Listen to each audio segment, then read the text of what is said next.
जय जय सीताराम दोस्तों। और उम्मीद करता हूँ कि आप संसार में जहाँ भी होंगे स्वस्थ होंगे, मस्त होंगे। और हम आज बहुत भावुक हो गए हैं जो गुरुजी ने कथा के बीच में कुछ ऐसी ऐसी बातें बताई। खुद भी गुरुजी भावुक हुए और हम सभी को यहाँ पे जितने भी इस कथा को सुनने आ रखे हैं सभी भक्तगण भावुक हो गए, क्योंकि गुरुजी ने सत्य कहा कि कोई भी अपने देश को छोड़ना नहीं चाहता। आदमी की परिस्थितियाँ और बहुत कुछ होता है जो आदमी को अपना देश छोड़ने पे मजबूर कर देती है। तो ऐसी अच्छी अच्छी बातें आज गुरुजी ने बताई, तो आप लोग भी जरूर सुने।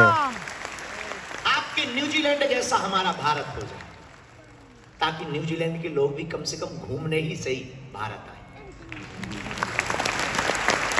हमारा योग्य सच बताएं, आप लोगों के मन की बात बता रहे हैं।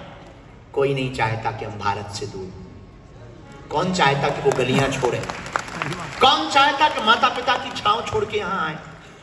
कौन चाहता कि वो आंगन छोड़े? कौन चाहता वो पीपल की छांव छोड़े? कौन चाहता वो मंदिरों की पूजा छोड़े? कौन चाहता है वो अपने गांव के खेतों के खलिहानों और किसानों को छोड़े? कौन चाहता है भारत की भूमि वृंदावन, द्वारका, हरिद्वार, ऋषिकेश और अयोध्या को छोड़े? कौन चाहता है कि गांव में एक शादी हो तो पूरे गांव की शादी होती है? गांव में एक विवाह हो, पूरे गांव का विवाह, मानो पूरे घर घर में विवाह हो रहा। सब लोग एक साथ बैठते हैं, रोटी बनाते, कोई बर्तन लाता, कोई टेबलें लगवाता, फिर परस, वो रात की परस, यहाँ तो तुम्हारे खाक नहीं, अपना खुद से उठाओ खाओ। हमारे भारत में तो बड़ा मजा आता है साहब। हम जहाँ रहते अभी बागेश्वर धाम पे अन्नपूर्णा चलती है, रोज भंडारा। उसमें भंडारा चलता 5 साल हो गया है, रोज भंडारा चलता बागेश्वर धाम पे।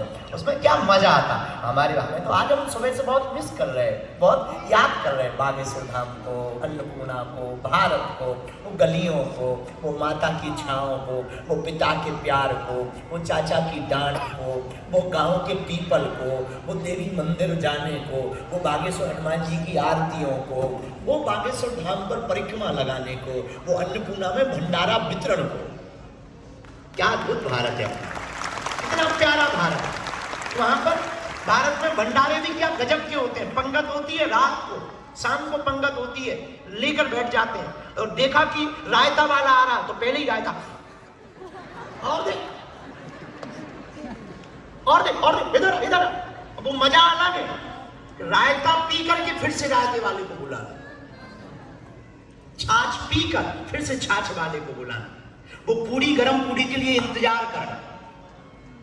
मजा आ रहा है। यहाँ तो सब अपने हाथ से करो। कौन चाहता भारत छोड़ना? हमें पता है तुम मजबूरी में आए, कारणों से आए। हम चाहते हैं हमारी भारत की सरकार, भारत के लोग, भारत के पढ़े लिखे लोग इतने समृद्ध हो जाए, हमारे वतन को कोई छोड़कर विदेश में न। उनकी बुद्धि इतनी जग जाए, उनको इतनी सम्मति भगवान दे दे। हम व्यासपीठ से प्रार्थना करते हमारी भारत सरकार के लोगों को हनुमान जी सम्मति दे दें, बल दे दें, कोई भी अपने देश को छोड़ने पर मजबूर ना हो जाए। जय जय सीताराम। जाते हैं, बड़ा बुरा लगता है। कुछ लोग डंकी मार कर आते, कुछ लोग फ्रॉडगिरी।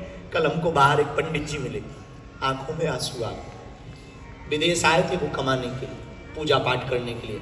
25 लाख रुपया का फ्रॉड कर दिया, वीजा का फ्रॉड कर दिया। अब वो रो रहे हैं कि जाएंगे कैसे। पता है वो क्या बोले हमसे कान में?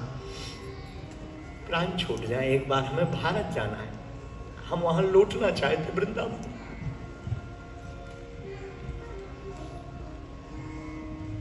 बुरा मत मानना, आप लोग बहुत अच्छी जगह हो, पर सच बोले अपना भारत सबसे प्यारा है, सबसे प्यारा। हम तो अभी फिजी गए थे, फिजी के लोगों को देखकर हमें खूब रोना आया। इस बात पे आया कि इनके पूर्वजों ने कितने कष्ट सहे। अभी नानी से हम बात कर रहे थे, वही पूछ रहे थे कि कैसे आए पिता, कैसे 5 महीने वो जहाज में चलकर आए होंगे, कितना कष्ट है। यहाँ आके भी तुम्हें कष्ट ही सहना पड़ता, दुत्कार सहनी पड़ती। अब बातें ठीक है, तुम समृद्ध हो गए तो तुम्हारे ऊपर कृपा हो गई, वो बात अलग है कि तुम थोड़े से बड़े बन गए तो अब तुम्हारे पास नौकर हो गए, तुम्हारी थोड़ी सी रिस्पेक्ट बढ़ गई। पर कभी विचार करना, जो आदमी पहली बार यहाँ पर न्यूजीलैंड में आया, उसने कितनी दुत्कारें नहीं सही हो, अपमान सहा, लोग देखते नहीं, यहाँ कोई किसी को पूछता नहीं, किसी से मतलब नहीं, किसी की बच्ची किसी के साथ भाग जाती, किसी को मतलब नहीं, कोई भी अत्याचार कर देता, किसी को कोई मतलब नहीं, बच्चे छोड़ के भाग जाते, किसी को मतलब नहीं, सब अपने अपने काम में मस्त रहते, किसी को मतलब नहीं, धक्के खाते घर घर, किसी को कोई मतलब नहीं। कितनी विचित्र बात है। हमारे भारत में, अपने भारत में एक घर कष्ट हो जाए, काम छोड़ छोड़ के उसके घर बैठने जाते।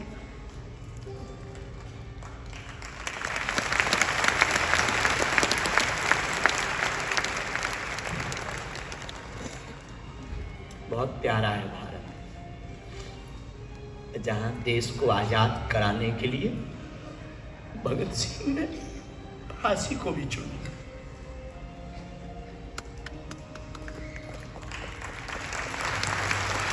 आपके पूर्वजों ने उस देश को आजाद कराने के लिए प्राण दे दिए।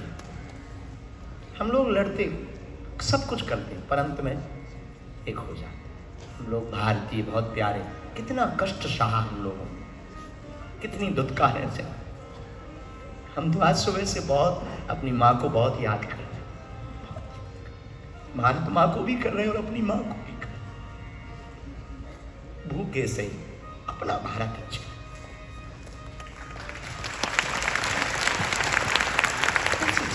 अपना भारत बहुत प्यारा।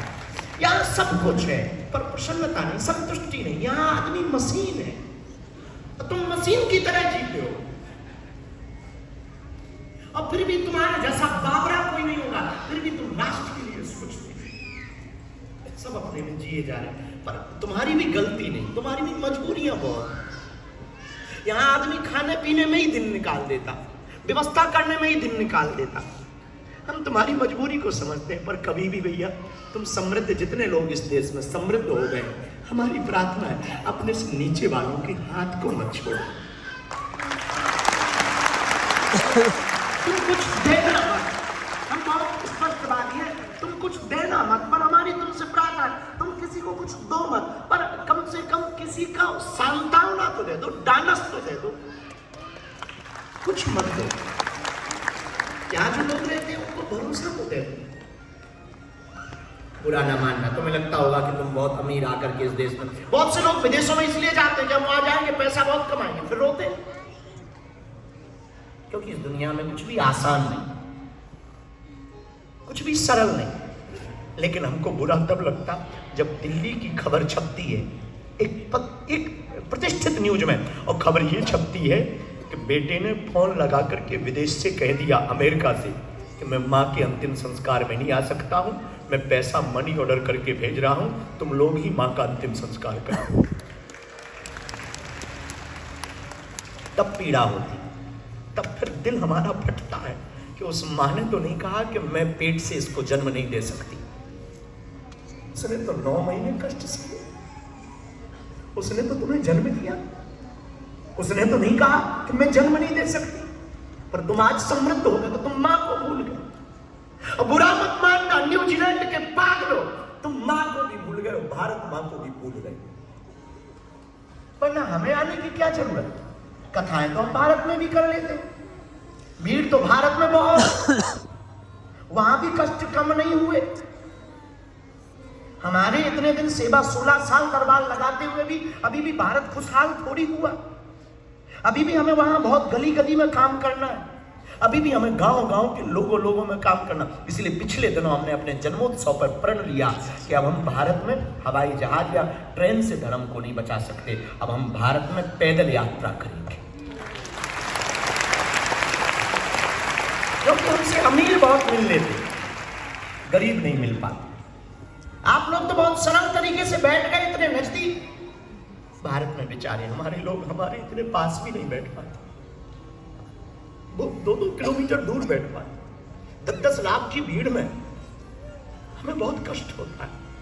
हमें जो हनुमान जी ने कृपा दी है वो मजे लेने के लिए नहीं दी। लोगों को लगता होगा कि कथा करना सरल है, विदेश जाना, भारत के जो हमें लाइफ हमसे जुड़े लोग वो भी कई बार सोचने लगते कि अब तो गुरु जी विदेश जाके मजे। क्या बताएं साहब, अब तुम्हें हम अपनी पीड़ा क्या बताएं कि हम क्यों आए और इसके पीछे कितनी कठिनाइयां हमें बड़ी सहने पड़ती। हमारा खान पान अलग है, रहने का स्वभाव अलग है, जीने का ढंग अलग है, हमसे प्रोफेशनली रहा नहीं जाता। हम आप लोग कल जूता पहन के कथा सुन रहे थे, हमें पीड़ा हो रही। अब क्या बता दें, और पीड़ा इसलिए हो रही थी कि तुम विदेश में रहते हो तो क्या हुआ, क्या तुम सनातन नहीं जानते? तो तुम कहते हो तुम सनातनी हो, झूठी मिथक बातें बोलते। हमको पीड़ा हो रही थी, लेकिन क्या बोल रहे, यहाँ की मजबूरी है, ठंडी बहुत है, नीचे भी ठंडा बहुत है, यहाँ की ठंडी खतरनाक है। क्या कह दें, ये आप छोड़ देना व्यर्थ। हाँ वो बात अलग है, हमें बेटियों का विवाह करना, हमारे यहाँ बेटियां बुंदेलखंड में हालत ठीक नहीं है, जहाँ हम रहते वहाँ हालत ठीक नहीं है। बेटियों के विवाह में पिता को हत्या तक करनी पड़ती, आत्महत्या। बेटियों को गरीब लोगों को बेटियां कई बार बेच देनी होती, बस उनकी पीड़ा है हमारे सामने। तो एक ये संकल्प हमने बेफिजूली में ले लिया, तो बस तो आप समझ लो कि थोड़ी सी ये कमी हमारे जीवन में हो गई। पर कमी क्या, करेंगे भी क्या, लोग दक्षिणा देते हैं, अब उसका हम करें क्या? तो गरीब बेटियों के विवाह में कैंसर हॉस्पिटल बन जाएगा, थोड़ा सा मध्य प्रदेश के बुंदेलखंड का भला होगा, एक प्रदेश के लोगों के लिए एक राहत हो जाएगी कैंसर हॉस्पिटल। और हमारा कोई विचार नहीं है आपसे, हम आपको मिलने आए, और मिलने इसलिए आए हैं कि आपके बच्चे, आपके परिवार, आप संस्कार ना छोड़ दो, आप भारत को ना छोड़ दो, आप भारतीयता को ना भूल जाओ, आप अपनी उस मां की छांव को ना छोड़ दो, आप वो अपने दादा के आंगन को ना छोड़ दो, और कुछ भी नहीं। तो हमें बहुत दुख होता, हम तो रिचर्ड जी के घर पे रुके, बहुत अच्छा लग रहा, अच्छी जगह है, व्यवस्था अच्छी है, पर सब कुछ ठीक है, कोई कमी नहीं। सब लोग आ रहे थे, आज हमको कोई पूछ रहा था आप सोते क्यों नहीं? सुबह 3 बजे तक वहाँ कुछ लोग आ गए, उनको मिले, तो कोई हमको सुबह 4 बजे तक हम बैठे रहे, तो किसी ने हमको पूछा कि आप सोते क्यों नहीं? हमारी माता जी आई, ऑस्ट्रेलिया वाली माता जी, तो कह रही थी कि आप इतनी मेहनत इस उम्र में क्यों करते? मेहनत नहीं करते, हमारे सामने भारत की पीड़ा है, तो कुछ मजबूरियां हैं, इसलिए आप यहाँ रहते हो, हम आपको धन्यवाद देते हैं। आप यहाँ रहते, हम आपका स्वागत करते,